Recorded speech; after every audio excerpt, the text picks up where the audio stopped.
তোর বাপ করে দিছে মাথা তোর বাপ করে দিছে যাইতেও টাকা আসতেও টাকা দিতে হবে আপনাদের দেখবে না কারো টাকা দিন তোমরা তুই মানে আপনাদের যাইতেও টাকা দিতে হবে আসতো টাকা কে বলছে এটা নির্ধারণ করে দিছে কি আমাকে বলেন তো তোর বাপ করে দিছে মাথা তোর বাপ করে দিছে কি রে কি নিতে তোর কি নিতে তোরে কি নিতে তোরে কি নিতে তোরে কি বলছিস তোরে তুই কিছু দিলে তুই কি বলছিস তুই না ভাই আমি ঝগড়া কি বলছিস আমি কিছু বলি নাই তো পানির নামে তুমি শুধু বল মাথা দাও পানির নামে তুমি টাকা মাথা চোট করে এত কথা কইছিস তুই বালের না তেন হইতো বালের কথা কত নিতে হইতো না চলো বলে আমার পানি নিতে এত কথা কইছিস তুই চলো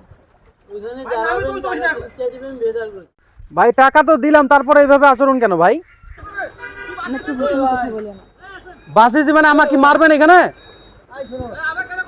তুমি কথা বলি আমাকে এইরকম আচরণ করতেছেন কেন চলো যাও মানে কেমন কথা এরকম আচরণ করা লাগবে দিনাজপুরের বীরগঞ্জ উপজেলাধীন জয়ন্তিয়া ঘাটে আত্রাই নদীর ওপর নির্মিত বাঁশের সাঁকোটি এখন আর সাধারণ যোগাযোগের মাধ্যম নয়, এটি পরিণত হয়েছে প্রকাশ্য চাঁদাবাজির কেন্দ্রে। সরকার নির্ধারিত 10 টাকা টোল উপেক্ষা করে যাত্রীদের কাছ থেকে জোরপূর্বক 50 টাকা আদায় করা হচ্ছে প্রতিদিন। অভিযোগ অনুযায়ী টাকা দিতে অস্বীকৃতি জানালেই যাত্রীদের অকথ্য ভাষায় গালিগালাজ, ভয়ভীতি ও প্রাণনাশের হুমকি দেওয়া হয়। শাহিনুর নামের এক ব্যক্তিকে কার্যরত এই সাঁকোর নিয়ন্ত্রক হিসেবে ভয়ভিত্তিক শাসন কায়েম করেছে বলে অভিযোগ রয়েছে। সবচেয়ে উদ্বেগজনক বিষয় হলো গরিব, দিনমজুর, নারী, বৃদ্ধ, শিক্ষার্থী কিংবা চাকরিজীবী কেউই এই হয়রানি থেকে রেহাই পাচ্ছেন না। বিকল্প পথ না থাকায় বাধ্য হয়ে মানুষ এই অবৈধ টাকা দিতে হচ্ছে। এক নিছক অতিরিক্ত টোল নয়, বরং একটি পরিকল্পিত অর্থনৈতিক নিপীড়ন। 26শে ডিসেম্বর 2025 তারিখে বীরগঞ্জ সাংবাদিক সংস্থার এক সংবাদকর্মী পরিবার সহ একই হয়রানির শিকার হন। ঘটনার অনুসন্ধানে গেলে অভিযুক্ত আব্দুল কাইয়ুম ও শাহিনুর দলবল নিয়ে সাংবাদিকের উপর চড়াও হওয়ার চেষ্টা করে। এতে স্পষ্ট হয় এখানে শুধু যাত্রী নয়, সত্য জানতে চাওয়াও অপরাধ। ঘটনাটি উপজেলা প্রশাসনের নজরে এলে ইউএনএ সুমা খাতুনের তত্ত্বাবধানে ভোক্তা অধিকার সংরক্ষণ আইন 2009 39 ধারায় অভিযান চালিয়ে ঘাট কর্তৃপক্ষকে মাত্র 2000 টাকা জরিমানা করা হয়।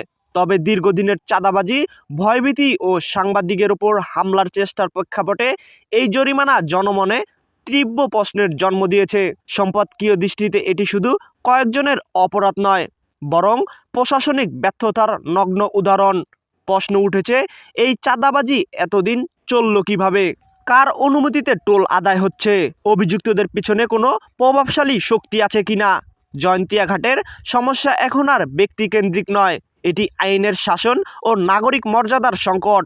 অবিলম্বে ঘাট ব্যবস্থাপনা বাতিল, অভিযুক্তদের বিরুদ্ধে ফৌজদারি মামলা, নিয়মিত প্রশাসনিক নজরদারি ও ভুক্তভোগীদের নিরাপত্তা নিশ্চিত না হলে ইতিহাস লিখবে একটি রাষ্ট্র নীরবে হেরে গিয়েছিল কয়েকজন চাঁদাবাজের কাছে।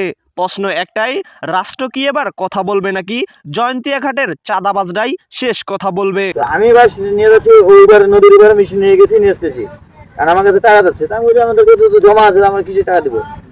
বলতে এই তোর বাপের টাকা দেখানি, এই বেটা ওই যখন বাপ তুলছে তখন আমি রাইয়ে গেছি, এই শালার বেটা তারা কোনো ভাষা ছিল না, বাপ তুলে এই কথা বলবি, এর কারণ দেখি টাকা নিতে পারে 10 টাকা থেকে 20 টাকা নোক, মানে 50 টাকা নোক নাকি, উনি তো বলবে কি ভাই আমাদের এই টাকা হয় না, আমাদের টাকা দে। ওই সেটা না করে বলতে যে তোর বাপের টাকা দেখা নিয়েছি, তখন আমি আমার একবার মানুষটাকে তোমার 15.5 ধরে নিচে নামাবো, কিন্তু আমি আবার চিন্তা করলাম দুইজন আছে, আমি একাই আছি, তো থাক কাজও করবো না, সরে গেলাম। সরে যাওয়ার পরে আমি টাকা দিলাম, 50 টাকা নিল, 100 টাকা দিচ্ছি, 50 টাকা নিল, পরিশোধ করলাম। আমি ওর সাথে কোনো প্রতিবাদই নাই।